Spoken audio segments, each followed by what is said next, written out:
তন্মধ্যে একটি জায়গায় আল্লাহ তাআলা পর্দার ব্যাপারে ঘোষণা করছেন, পর্দার আয়াত নাযিল করছেন এবং বলছেন নিজের মাহবুবকে, وَقُلْ لِلْمُؤْمِنَاتِ يَغْضُضْنَ مِنْ أَبْصَارِهِنَّ,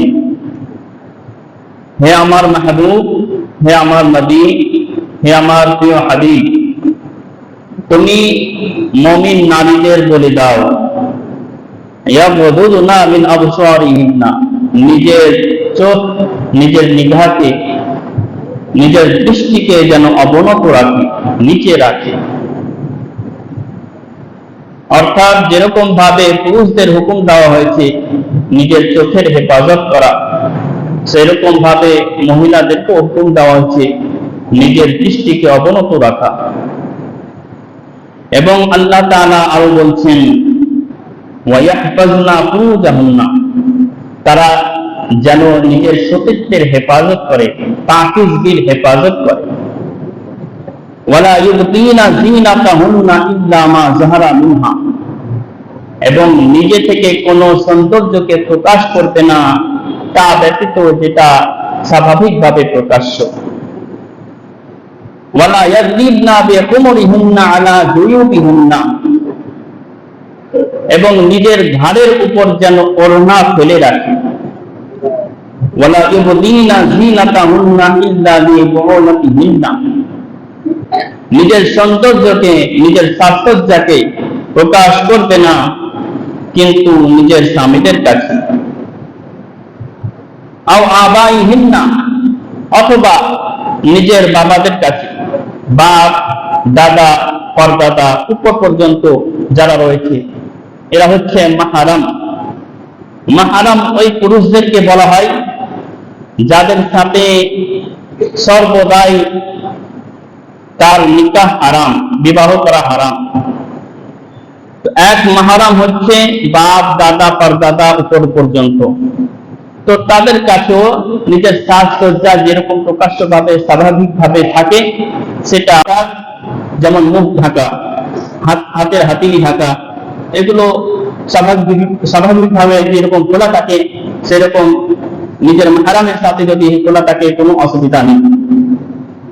আও আবাই বুউলাতিহিন্না, এবং মাহরাম অর্থাৎ কয়েকটি মাহরাম পুরুষদের এখানে জিকির করা হয়েছে যাদের কাছে নিজের সাজসজ্জা প্রকাশ করতে পারবে। অর্থাৎ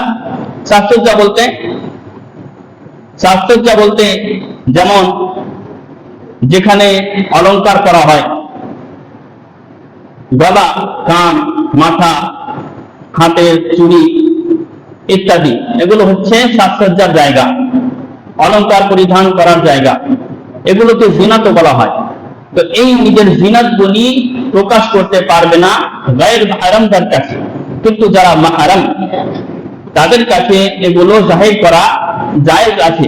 তবে তাদের সাথেও যদি কোনো কামহাত এর আশঙ্কা থাকে বা কোনো রকমের শাহওয়াতের আশঙ্কা থাকে, তাহলে সেটাও নাজায়েজ আছে। তো নিজের সাজসজ্জা এবং জিনাত প্রকাশ করবে না, কিন্তু স্বামীর কাছে বা নিজের বাবার কাছে বা বাপ দাদা উপর মাহরাম যেগুলো রয়েছে তাদের কাছে, আর নিজের স্বামীর বাবার কাছে, যেটা শ্বশুর হয়, সেটাও মাহরাম হয়ে যায়। তো মাহরামের জন্য আলাদা হুকুম রয়েছে এবং গায়ের মাহরাম এর জন্য আলাদা হুকুম রয়েছে। আও আবাই বুউলাতিহিন্না আও আবনাইহিন্না, অথবা নিজেদের ছেলেদের কাছে, ছেলে, পোতা, নিচে পর্যন্ত পোতা যতদূর যাবে, এগুলো হচ্ছে মাহরাম। তো এগুলোর কাছেও জাহির করতে পারে। আও আবনাই বাউলাতিহিন্না আও ইখওয়ানিহিন্না, বা নিজের স্বামীর ছেলেদের কাছে, অর্থাৎ অন্য স্ত্রী থেকে যদি ছেলে হয় সেটাও মাহরাম, যেহেতু নিজের স্বামীর ছেলে, তো সেটাও মাহরাম তাদের কাছে। আও ইখওয়ানিহিন্না, এবং ভাইদের কাছে, ভাই যেহেতু মাহরাম, নিজের যেটা ভাই, সাগা ভাই, তার কাছে। আও বানি ইখওয়ানিহিন্না, অথবা নিজের ভাইয়ের ছেলে, ভাতিজা, এদের কাছে। আও বানি আখওয়াতিহিন্না, ইয়া নিজের বোনদের ছেলেদের কাছে, যেহেতু তারাও মাহরাম। আও নিসাই হিন্না, অথবা মুমিন মহিলাদের কাছে। আও মা মালাকাত আইমানুহুন্না, অথবা নিজের বাদী কানিজ দাসীদের কাছে। আও আত-তাবিঈনা গায়রি উলি ইরবাতি মিনাল রিজাল, অথবা যারা কাজ করার জন্য তাদের বাড়িতে থাকে বয়স্ক বাপ বা দাদার বয়সের সমতুল্য এবং তারা নিককার, তাদের সম্পর্কে কোনো সাহাবাতের ধারণাই আসে না, তো তাদের সাথেও এই সাজসজ্জার অর্থাৎ মাহরামের যেটা হুকুম সেটা প্রকাশ করতে পারে।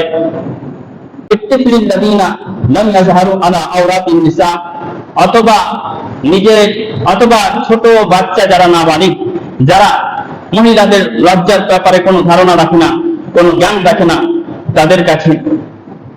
তো এই সমস্ত যাদের কাছে বলা হলো যে নিজের সাজসজ্জাকে খোলা রাখতে পারে, অর্থাৎ যেমন কান বা হাতের চুড়ি, পিঁড়ি, কনুই, এগুলো যদি খোলা থাকে এদের সামনে, মাহরামদের সামনে, তাহলে কোনো গুনাহ হবে না, এটা জায়েজ আছে। তবে তার সাথেও অর্থাৎ মাহরামের সাথেও যদি এরকম আশঙ্কা থাকে কাম ভাবে বা কোন রকম শাহওয়াতের, তো তাদের সামনেও এটা নিষেধ রয়েছে, তাদের সামনেও এটা প্রকাশ করা নিষেধ রয়েছে। আর গায়র মাহরাম যারা, তাদের সাথে তাদের সামনে তো প্রকাশ করা না যায়। গায়র মাহরাম তাদেরকে বলা হয় যাদের সাথে তার বিবাহ জায়েজ রয়েছে, যেমন খালাতো ভাই, ফুফাতো ভাই, চাচাতো ভাই, এগুলো হচ্ছে গায়র মাহরাম। এবং আরো মাহরাম ছাড়া যতই পুরুষ রয়েছে সব হচ্ছে গায়র মাহরাম। তো গায়র মাহরামের সামনে প্রকাশ করা জায়েজ নয়, হারাম রয়েছে। লা ইয়াদরিবনা বিআরজুলিহিন্না লিয়ু'লামা মা ইউখফিনা মিন জিনাতিহিন্না, তারা যখন চলবে, চলাফেরা করবে, তো এইরকম যেন পা না রাখে, তাদের যেন পা থেকে আওয়াজ আসে, এরকম না হয়। এই জন্য ঘুমরো করা বা পায়ে তোড়া করা, যেই তোড়া থেকে আওয়াজ আসে সেটা নাজায়েজ, হারাম রয়েছে, সেটা নাজায়েজ রয়েছে। যেই তোড়াতে ঘুমরো লাগানো আছে বা বাজনা আওয়াজ আসে, হাদিসের মধ্যেও বলা হয়েছে ওই কম স্বামীর কথা বলা হচ্ছে না, বা পরিবারের কথা বলা হচ্ছে না, বা পড়োশীর কথা বলা হচ্ছে না, এক কম, কম কাকে বলে? একটা গোটা ইউনিটি, একটা কম পুরো এলাকা জুড়ে। ওই কমের আল্লাহ তাআলা দোয়া কবুল করেন না, ওই কমের আল্লাহ তাআলা দোয়া কবুল করেন না। কোন কমের? যেই কমের মহিলারা নিজের পায়ে ঘুঙরুওয়ালা তোড়া পরে, ঝাঁট পরে। ভেবে দেখুন, যারা পায়ে তোড়া পরে, সেই তোড়ার আওয়াজ, ঘুঙরুর আওয়াজ যদি আসে, তাহলে শুধু তার নয় বরং পুরো কমের দোয়া কবুল হয় না। তো যেখানে মহিলাদের আওয়াজ, মহিলাদের ফিতনার আওয়াজ এবং তাদের বেপরদেগির সাথে চলাফেরা করা যে কমের মধ্যে হয়, সেই কমের দোয়া কবুল হবে? হবে না। তো হাদিসের মধ্যে রয়েছে ওই কমের দোয়া কবুল হয় না যে কমের মেয়েরা, মহিলারা নিজের পায়ে ঝাঁঝ পরে, ঘুঙরু পরে দাঁড়ায়, এমন তোড়া যেখানে আওয়াজ হয়, ঘুঙরুওয়ালা তোড়া। তো যদি এতেই দোয়া কবুল না হয়, তাহলে তো আরো মহিলাদের যদি আওয়াজ উঁচু হয় এবং তাদের বেপরদগি হয়, তো ওই কমের দোয়া কেমন করে কবুল হবে?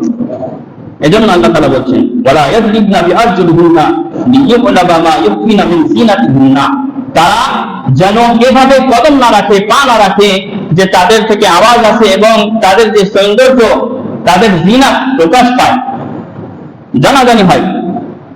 ওয়াতুবু ইলাল্লাহি জামিআ আইয়ুহাল মুমিনুন লাআল্লাকুম তুফলিহুন, হে মুমিন ব্যক্তিরা, আল্লাহ তাআলার কাছে রুজু করো, আল্লাহ তাআলার দিকে আসো, তওবা করো, তওবা করো, লাআল্লাকুম তুফলিহুন, যেন তোমরা কামিয়াব হও, সফলতা অর্জন করতে পারো, তওবা করো যদি এরকম কোনো বিষয় হয়ে যায়।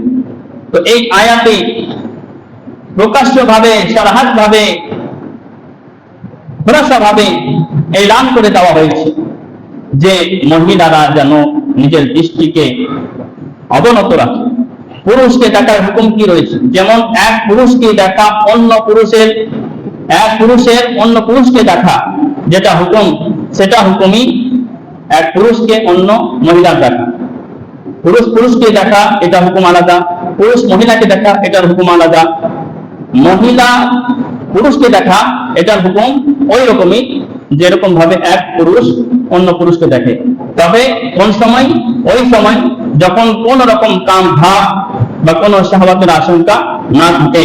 যদি কোন শাহওয়াতের আশঙ্কা বা কোন কাম ভাবের আশঙ্কা থাকে তাহলে সেটা নিষেধ, অর্থাৎ নিজের দৃষ্টি অবনতই রাখবে।